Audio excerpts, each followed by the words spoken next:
فضیلت کے سلسلے میں 3 نشستیں ہو چکی ہیں۔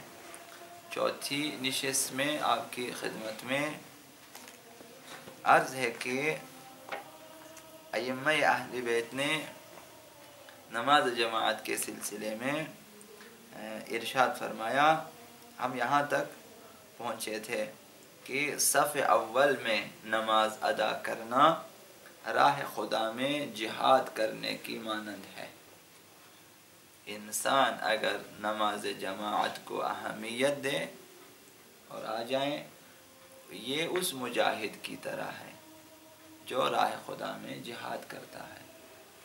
تو نماز جماعت کے لیے آپ کا حاضر ہونا ایک جہاد ہے، بہت عظیم جہاد ہے۔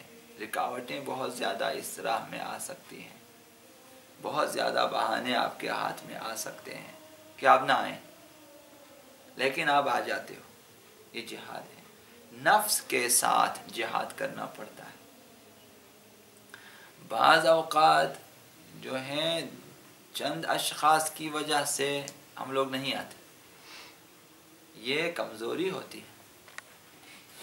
خدا کے ساتھ رابطہ اور تعلق کمزور ہے، دوسروں کے ساتھ اس کے روابط اور تعلقات مضبوط ہیں، لہذا مضبوط تعلقات کی وجہ سے اس نے مسجد کو ترک کر دیا، چھوڑ دیا۔ اس قدر ایک شخص نے، ایک انسان نے اس پر اثر ڈالا کہ اس نے مسجد چھوڑ دیا۔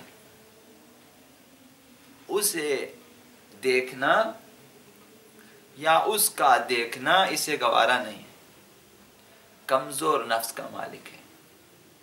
انسان مسجد کو دیکھو، نماز کو دیکھو، نماز کی امامت کو دیکھیں، فضیلت کو دیکھیں اور اس جگہ جا کر نماز پڑھیں۔ اپنی طرف سے کچھ شرائط اپنے لیے درست نہ کریں کہ میں اس مسجد میں جاؤں گا جس میں یہ شخص نہ ہو، یہ اپنی طرف سے ایک شرائط بیان کر دی، یا کسی شخصیت کو معیار قرار دے دیتا ہے انسان کہ میں اس مسجد میں جاؤں گا جہاں میرا دوست جائے گا۔ یہ خدا، رسول، اہل بیت، فضیلت، نماز جماعت، اجتماع مسلمین اور اس کا فلسفہ، وحدت اسلامیہ، وحدت امت، ان چیزوں کو مد نظر نہیں رکھا، صرف آپ نے اپنے دوست کو مد نظر رکھا کہ جہاں وہ جائے گا میں بھی جاؤں گا۔ یہ اپنی طرف سے، لہذا آپ اپنی خواہشات نفسانی کی پیروی کر رہے ہیں، نہ اہل بیت کی۔ تو ہمیں اشخاص کو معیار نہیں بنانا چاہیے۔ ممکن ہے آپ کا دوست کسی اور مسجد میں جائیں، آپ کسی اور مسجد میں جائیں گے، آپ نماز کو دیکھیں، امام جماعت کو دیکھیں، مسجد کو دیکھیں اور جگہ کو دیکھیں اور فضیلت کو دیکھیں وغیرہ، ان کو دیکھیں۔ امام جماعت میں اہل بیت نے ہمارے لیے بیان کیا ہے کہ کس کو امام جماعت بنانا چاہے، اس کے بعض شرائط، بعض خوبیاں بیان کی ہیں۔ کس مسجد میں جانا چاہے، مسجدوں کی شرائط اور خوبیاں بیان کی ہیں۔ کس اجتماع میں جانا چاہے وہ بیان کی ہیں، نماز کی خصوصیات بیان کی ہیں۔ تو ہمیں ان خصوصیتوں کو اور ان معیارات کو دیکھنا چاہیے جو اہل بیت نے بیان کیے، نہ اپنی طرف سے معیار۔ ابھی بعض لوگ ایک مسجد میں جائیں گے نماز جماعت پڑھنے، وہاں معیار اس کا کیا ہے کہ کچھ دیر سے جماعت شروع ہو جاتی ہے۔ یہ بھی اپنی خاطر ہے، میں نے جلدی نماز جماعت میں شرکت نہیں کرنی ہے، میں نے دیر سے آنا ہے، لہٰذا میں وہاں جاؤں گا جہاں پہ نماز جماعت دیر سے شروع ہو جائے۔ اسے معیار بنایا ہوا ہے، معیار غیر اسلامی۔ اسلام کا تمام تر ہم و غم یہ ہے کہ لوگ اول وقت میں نماز ادا کریں۔ یہ شخص کیا کرتا ہے کہ میں وہاں نماز ادا کروں گا جہاں دیر سے نماز شروع ہوتی ہو، یہ غلط معیار ہے۔ تو ہم ایسے معیارات اپنی طرف سے قائم نہ کریں، ہم اہل بیت کے بیان کردہ معیارات کے مطابق چلنے کی کوشش کریں۔ آپ کو بھی بتایا ہوگا یا شاید آپ نے بھی بعض اوقات دیکھا ہوگا کہ بعض اشخاص آتے ہیں مسجد میں نماز جماعت میں، ہمیں واسطہ پڑا ہے کہ ان فرمائش کرتے ہیں، مثال فلاں سورہ پڑھیں، اس کی فرمائش ہوتی ہے کہ آپ سورہ جمعہ پڑھیں، ہماری گزارش ہے، مثال آپ سورہ کوثر پڑھیں، آپ سورہ انا انزلنا پڑھیں، آپ فلاں سورہ پڑھیں. یا بعض اشخاص آتے ہیں فرمائش کرتے ہیں کہ آپ جو ہیں نماز میں 1 منٹ آپ انتظار فرمائیں تاکہ ہم لوگ پہنچیں، 10 منٹ آپ انتظار کریں کہ اس نے آنا ہے. ایک امام جماعت کو ان چیزوں کی طرف نہیں دیکھنا چاہیے. شخصیتیں جو آتی ہیں اشخاص کی فرمائشات کو نہ دیکھیں، اجتماع کی فرمائش کو بے شک دیکھیں. اگر پورا مجمع جو ہے مقتدی صاحب مأمومین کا اگر تقاضا ہے کہ آپ نماز جلدی شروع کریں، یا مثال 5 منٹ یا 3 منٹ دیر، یا پھر فلاں سورہ ہم سب نماز کو طول دیں، ہم راضی ہیں، تو اس وجہ سے کہ اجتماع کی رعایت کرنے کا حکم ہے ہم اجتماع کی رعایت کریں گے. نہ کہ ایک شخص آتا ہے کہ آپ سے جمعہ میری خواہش، آپ کی خواہش میں نماز پڑھوں گا، میری نیت تو آپ کی طرف گئی نا، قربۃ اللہ والی میری نیت ختم ہو گئی. اب میں جو کہہ رہا تھا کہ میں صرف تیرے لیے عبادت کرتا ہوں، نہیں ہوا کہ قربۃ اللہ تیرے خوشنودی کے لیے، اب تو میں نے ان کی خوشنودی کے لیے سورہ فلاں سورہ پڑھ لیا تو میری نماز تو گئی. تو اب میری نماز باطل ہوگی، امام جماعت کی تو معمومین کی نماز بھی باطل ہو جائے گی. تو یہ جو بعض لوگ اس طرح کے یہ فرمائشات غلط ہیں. لمبی صورتیں پڑھ لیں بشرطے کہ آپ بھی راضی ہوں، آپ کے معمومین بھی سب راضی ہوں. سورہ جمعہ پڑھنے پہ تمام معمومین سے پوچھیں کہ بھائی جو ہیں سورہ جمعہ پہ راضی ہیں کہ ہم صبح کی نماز پڑھیں؟ سب نے کہا بالکل ٹھیک آپ پڑھیں، اور آپ بھی راضی ہوں. نہ کہ امام اپنے اس کے برخلاف، کیونکہ نماز میں میری اپنی خوشنودی بھی شرط ہے کہ میں ایک کام پہ میں اگر بادل ناخواستہ پڑھ رہا ہوں پھر وہ نماز ختم ہو گئی، جو میں راضی نہیں ہوں، میں کسی اور کی خاطر پڑھتا ہوں تو نماز میں قربۃ اللہ قصد قربہ ختم ہو جاتی ہے. تو لہٰذا اپنی طرف سے معیارات قائم نہ کریں اور لوگوں کی فرمائشات کو بھی نہ دیکھیں. فرمائشات کو دیکھیں اور ادھر دیکھیں کیا اسلام میں ان کی رعایت کرنے کا حکم ہے. یہ جو فرمائشات کریں تو ٹھیک ہے، ورنہ نہ کریں. لہذا جو ہے یہ چونکہ ہمیں اپنے خواہشات نفسانی کے ساتھ مقابلہ کرنا ہوتا ہے تو یہ جہاد کا درجہ رکھتا ہے، نماز جماعت میں شرکت کرنا. اور فرمایا ہے، حدیث میں آیا ہے کہ حضرت آقا رسول خدا صلی اللہ علیہ وآلہ وسلم، اور اسی طرح ائمہ اطہار کے حدیث میں، کہ خدا اور فرشتے نماز جماعت کی ابتدائی صفوں کو متصل کرنے والوں پہ درود بھیجتے ہیں. بعض لوگ پیچھے پیچھے کھڑے ہو جاتے ہیں، پہلی صف میں نہیں آتے، پیچھے سے آواز دینا پڑتا ہے آگے سے کہ بائن پیش بائن پیش بائن، وہ پھر نہیں آتے. دیکھیں فضیلت کیا ہے، جب پہلی صف مکمل نہیں ہو رہی ہمیں چاہیے کہ ہم پہلی صف کو متصل کریں. خدا اور فرشتے اس پر اضافی درود بھیجتے ہیں. اللہ کے فرشتے کیا آفرین ہے، درود ہے تجھ پہ، سلام ہے تجھ پہ، تو آگے تو فرشتوں کا درود و سلام لینا چاہیے. اگر آپ سے بہتر افراد ہیں تو ٹھیک ہے، آپ انہیں پھلانگ کے انہیں پیچھے ہٹا کے نہ جائیں، لیکن جب خالی ہے صفوں کو ملا دیں آپ. یعنی ایک چیز اس میں یہ بھی سامنے آ جاتی ہے کہ ہمیں چاہیے کہ ہم پہلے آ جائیں تاکہ پہلی صف کو متصل کر لیں، مکمل کر لیں. تو نماز جماعت کے لیے پہلے آنا مسجد میں اور پہلی صف درود بھیجتے ہیں. یہ فضیلت ہے. جو نماز جماعت کا پابند ہو روز قیامت پل صراط سے بجلی کی مانند گزر جائے گا. جو نماز پنجگانہ با جماعت ادا کرتا ہے اسے ایک شہید کا درجہ ملے گا. اب اس سے بڑی چیز پیغمبر اسلام کی حدیث ہے ثواب الاعمال میں، وہ بھی مستند کتاب ہے ثواب الاعمال، غالباً شیخ صدوق کی کتاب ہے ثواب الاعمال و عقاب الاعمال. اور کیا چاہیے کہ آپ مرتب اپنی نمازیں باجماعت پڑھیں. آخر آپ کا کتنا وقت لگتا ہے، آپ کو ایک شہید کا ہے، ایک شہید کا درجہ ملتا ہے. پاکستان آپ کو نشان حیدر دے یا نہ دے، خداوند نشان حیدر دے دیتا آپ کو، وہ یہ باجماعت نماز ادا کرنے والا. جب آپ مر جاتے، جب جس سے خداوند شہید کا درجہ دے، ظاہر فرشتے اس کے استقبال کے لیے آئیں گے، اس کے جنازے میں آ جائیں گے، اس کی قبر پہ آ جائیں گے، قبر میں آ جائیں گے، برزخ میں آ جائیں گے فرشتے. نماز جماعت اس سے بڑی فضیلت، اسے شہید کا درجہ ملے گا، شہید کا ثواب. اور حدیث میں آیا ہے کہ کتاب الاختصاص مفید میں کہ اللہ نماز جماعت کی ایک رکعت کو 40 سالہ عبادتوں سے زیادہ پسند فرماتا ہے. آپ میں اپنے گھروں میں اپنی نماز کو، اپنی عبادت کو بہت کچھ سمجھتے ہوئے ہم اپنے گھروں میں 40 سال عبادت کریں، خدا کو وہ 40 سال عبادت اس قدر پسند نہیں ہے جس قدر ایک دن مسجد میں آ کے نماز پڑھیں باجماعت. خداوند فرمائے یہ مجھے زیادہ پسند ہے. تو آئیں وقتاً فوقتاً مسجد، جب کام نہ ہو، جب کوئی عذر شرعی نہ ہو، آ جائیں مسجد میں، بلکہ اسے اپنی عادت بنا لیں.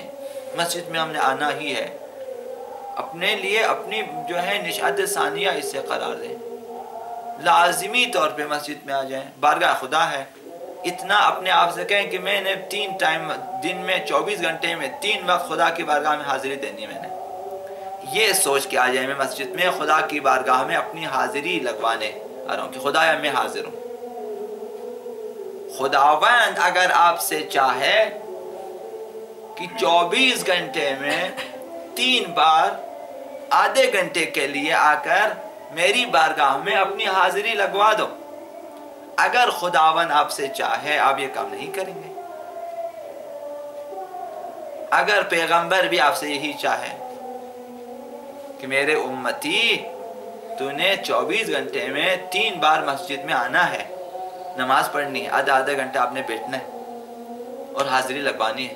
تمہاری حاضری جب میں دیکھوں، جب میں حاضری کا رجسٹر چیک کروں تو مجھے مسجد میں تمہاری حاضری لگی ہوئی ہونی چاہیے، یہ نظر آنی چاہیے. اگر پیغمبر خدا آپ سے تقاضا کرے کہ آپ نہیں آئیں گے 3 بار مسجد میں 24 گھنٹے میں 3 بار، کیا آقا امیر المؤمنین اگر آپ سے تقاضا کریں، اور پھر وعلیکم السلام حضرت آقا امام زمان علیہ السلام اگر آپ سے تقاضا کریں، تمام اہل بیت نے آپ سے تقاضا کیا، خدا نے آپ سے چاہا ہے، اہل بیت نے آپ سے تقاضا کیا. واقعا اس قدر عرضہ رکھتے ہیں کہ اہل بیت کی باتوں کو سنیں، یا ابھی تک باور نہیں کیا کہ ایسے ہی ممبری باتیں ہیں، مجلسی ایسے ہی مجلسوں میں نہ، واقعا ایسا ہے کہ آپ سے، ہم سے چاہا ہے انہوں نے کہ ہم دن میں 3 بار مسجد میں آ جائیں، نماز پڑھیں، حاضری لگوا دیں. کیا ہم اس بات کی رعایت نہیں کریں گے؟ لہذا ایک دن 1 بار مسجد میں آ جائیں، جماعت نماز ادا، خدا کو یہ عبادت 40 سالہ آپ کی فرادہ عبادتوں سے زیادہ پسند ہے. تو کیا خدا کی مشیت، خدا کی خوشنودی کی خاطر، اہل بیت کی خوشنودی کی خاطر، اپنی جزا و ثواب تو اپنی جگہ کہ شہید کا درجہ ملے گا، فرشتے آپ پہ درود پڑھیں گے، خداوند آپ کے اوپر درود جو ہے رحمتیں نازل فرمائے گا، درود بھی سارا اپنی جگہ. صرف اس وجہ سے کہ بندہ میں اس بات پہ راضی ہوں کہ تو 3 دفعہ مسجد میں آ جائے، پھر بھی ہمیں آنی چاہیے کم از کم. اگر کچھ بھی نہ ملے کم از کم ان کی خوشنودی کے لیے کہ آپ راضی ہیں، بس ہم آ جاتے ہیں، چاہے ہمیں کچھ ملے یا نہ ملے. غیرت دینی، غیرت ولائی ہونی چاہیے. اہل بیت کے چاہنے والے ایسے ہوتے ہیں، وہ ان سے طلب نہیں کرتے، وہ پیش کرتے ہیں، وہ سب کچھ طبق اخلاص میں رکھ کر پیش کرتے ہیں. حزب اللہ ہی اسے کہتے ہیں کہ جان ہے حاضر ہے، مال ہے آپ کی راہ میں حاضر ہے، خالی آپ حکم کریں، کہاں خرچنا ہے حکم کرے کہاں سر دینا ہے. خالی آپ فرمائیں شیعہ ولائی وہ ہے، حزب اللہ وہ ہے. ہمیں ایسا ہونا چاہیے. ہم صرف مسجد میں آنے کو بھی من نہیں مانتے کہ اگر کہیں کہ سر دے دیں، ہم کہیں گے خدا کچھ کنسٹرکشن نہیں ہو سکتا کہ سر نہ لیں ہاتھ لے لیں، پھر ہاتھ بھی نہیں آئیں گے کہ ایسا نہیں ہو سکتا کہ صرف ایک انگلی لے لیں. اگر انگلی مانگے شاید ہم نہ دیں کہ صرف ناخن، پھر کہیں گے اس کی جگہ ڈالر مارن سے چلے گا. ہم لوگ ایسے ہیں ڈالر پیسوں سے، پھر پیسوں میں بھی کہیں کچھ کمی ہو سکتی ہے کہ تھوڑا سا کم کریں، پھر کچھ مہلت مل سکتی ہے کہ چند ہفتوں کے بعد، پھر آرام سے کہیں گے اگلے سال ہو سکتا ہے، پھر نہیں دیں گے. ایسا ہے نا. درخت پہ چڑھنا آتا تھا، اترنا نہیں آتا تھا. چڑھا اوپر، دیکھا نیچے، دیکھا بہت خطرہ ہے بھائی. اب چونکہ جب جسے عادت نہ ہو اوپر زیادہ بلندی پہ چڑھنے کی، پھر خطرہ محسوس کرتا ہے گرنے کا. درخت ہے وہ بھی سفیدہ کا درخت، اوپر دیکھا کہ اب نظر نیاز کی ضرورت ہے، یہاں سے نیچے اترنا مشکل ہے. لہٰذا وہاں سے نظر ابوالفضل کہ گھر میں جو اچھا خاصا جو بینس ہے، نظر ابوالفضل تھوڑا نیچے آتا گیا. نیچے کہا کہ نہ بینس نہیں، بکری گوسفان نہ. اس طرح سے کم کرتے کرتے نیچے اتر کے آ گئے. کہا میں خود گیا خود اترا، کیا نظر ہے. نہیں دیا. سنے قصہ ایسا ہی. گھر آیا دیکھا کہ گوسفان مردار ہو چکا تھا، جس سے نظر کیا تھا اور پھر اس کے بعد مکر گیا تھا، مردار ہو گیا. کہا کہ ابوالفضل مذاق بھی نہیں سمجھتا.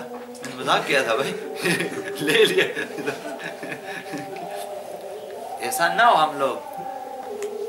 یہ حزب اللہی اور یہ ولائی شیعہ اس قسم کے نہیں ہوتے.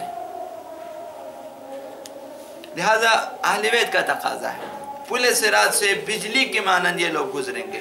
اور جو باجماعت آپ چاہتے ہیں صرف یہی چیز ہو کہ بھائی پل صراط پہ تمہیں رکنا نہیں پڑے گا، جہنم میں نہیں گرے گا، آپ نکل جائیں گے بجلی کے مانند. یہی کافی ہے کہ ساری عمر باجماعت نماز ادا کرے، کہ صرف مجھے یہ ضمانت مل جائے کہ میں پل صراط سے گزر جاؤں گا، کافی ہے.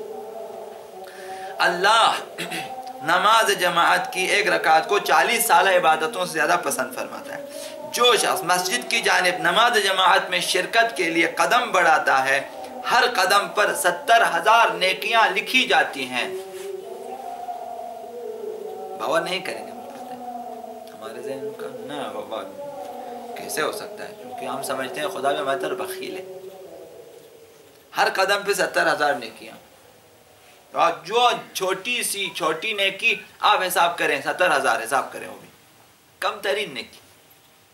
مثال کسی کو سلام کرنا، 1 روپے کا صدقہ دینا، مثال کسی کے مومن کے سامنے مسکرانا جو کہ عبادت ہے.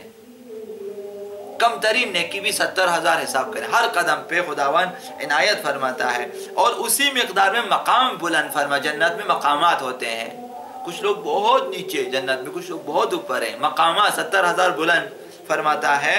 اگر اس حالت میں مرے کہ ہمیشہ باجماعت جماعت کے لیے مسجد آ جایا کرتا ہے، اس حالت میں اگر مرے تو 70,000 ملائکہ قبر میں اتارنے کے لیے خداوند روانہ فرماتا ہے کہ یہ میرا بندہ جو ہمیشہ مسجد کی طرف آتا جاتا تھا، یہ مر گیا ہے. 70,000 فرشتے جائیں اس کو قبر میں اتارنے کے لیے جو ہیں روانہ کرتے. وہ فرشتے اسے خوشخبری بھی دے دیتے ہیں کہ اور قبر کی تنہائی میں اس کی مدد بھی فرماتے ہیں. اور جب تک وہ فرشتے اس کی قبر میں ہیں اس کے لیے استغفار کرتے رہتے ہیں. تمہیں جنت کی خوشخبری ہے، کامیابی کی خوشخبری ہے، اور تمہارے لیے استغفار ہیں، اور وغیرہ وغیرہ. اور قبر کی تنہائی مددگار. گھبرانا نہیں، ہم ہیں ادھر. باقی لوگ وحشت زدہ ہیں، قبر میں تنگی ہے، قبر فشار ہے، قبر تاریکی ہے. قبر یہ آرام سے بیٹھے ہوئے 70,000 فرشتوں میں آرام سے گفتگو ہو رہی ہے. یہ نقل محفل بنا ہوا ہے، خوب بھنڈار کر رہا ہے فرشتوں کے ساتھ. تو یہ نماز کی فضیلت ہے. باقی انشاءاللہ کل آپ کی خدمت میں ہم عرض کریں گے. بر محمد و آل محمد.